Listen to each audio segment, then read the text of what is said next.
इतने सरल कहाँ हैं दिलों के रिश्ते, न जाने कितने जन्म लिए माता पार्वती ने शिव को पाने के लिए। जहां इंतजार ना हो वहां ये प्रेम व्यर्थ है। यदि माता पार्वती प्रेम है तो भगवान शिव प्रेम का अर्थ है। शिव परमात्मा है तो पार्वती उनकी आत्मा है। शिव और पार्वती का प्यार अमर हुआ। पार्वती का शिव के लिए जन्म हुआ। एक दूसरे के बिना इनका जीवन अधूरा। इन दोनों के मिलने से ही संसार ये पूरा। शिव ने पार्वती से शादी रचाई है, इसे दुनिया की सबसे सुंदर जोड़ी बनाई। इन्होंने अपनी शादी को बड़े प्रेम से सजाया है, फिर उम्र भर उसे निभाया है। शिव गौरा का प्यार बड़ा लुभाता है। इन दोनों का जन्मों जन्मों का नाता है, जिसे देख हर भक्त का मन हर्षाता है। शिव गौरा के त्याग और तपस्या का एक रूप दिखाता है।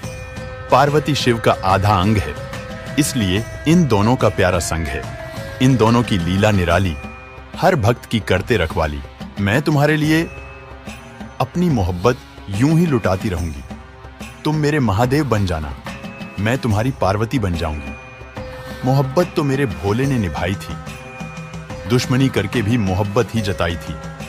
पार्वती हो या सती या हो गौरी का रूप, बरसों अलग रहकर भी मेरे भोले ने मोहब्बत निभाई थी।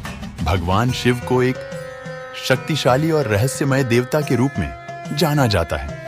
माना जाता है कि भगवान शिव हिमालय पर्वत में रहते हैं। प्राचीन कथाओं और पुराणों के अनुसार उनके पास तीसरी आंख है, जो पल भर में किसी का भी विनाश कर सकती है। भगवान शिव के पास उनका प्रिय शास्त्र त्रिशूल है, जिसे वो हमेशा लिए हुए होते हैं।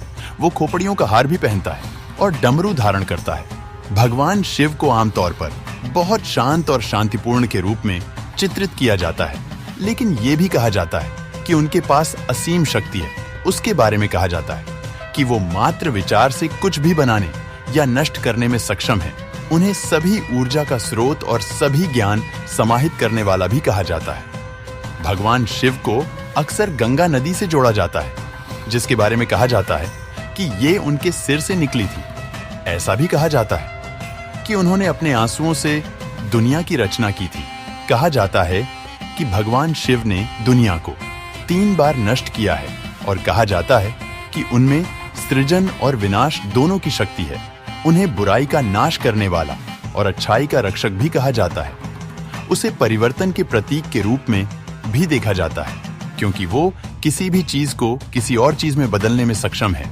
भगवान शिव को ध्यान और योग का देवता भी कहा जाता है, और कहा जाता है कि उन्होंने मानव जाति को योग सिखाया। उन्हें दैवीय कृपा और करुणा का अवतार भी कहा जाता है, और कहा जाता है कि जो लोग उनकी पूजा करते हैं उनके लिए शांति और समृद्धि लाते हैं। भगवान शिव को उर्वरता के प्रतीक के रूप में भी देखा जाता है। भगवान शिव बुद्धि और ज्ञान के देवता श्री गणेश जी के पिता है। भगवान शिव की पत्नी माता पार्वती है, जो स्वयं शक्ति का स्वरूप है। भगवान शिव दुनिया भर के हिंदुओं द्वारा पूजनीय और सम्मानित हैं। उन्हें एक शक्तिशाली और रहस्यमय देवता के रूप में देखा जाता है, जो विनाश और सृजन दोनों को लाने में सक्षम है। वो परिवर्तन का प्रतीक हैं। जो लोग उसकी पूजा करते हैं उनके लिए शांति और समृद्धि लाते हैं। उन्हें दिव्य कृपा और करुणा के स्रोत के रूप में देखा जाता है, और आध्यात्मिक ऊर्जा का एक शक्तिशाली स्रोत है।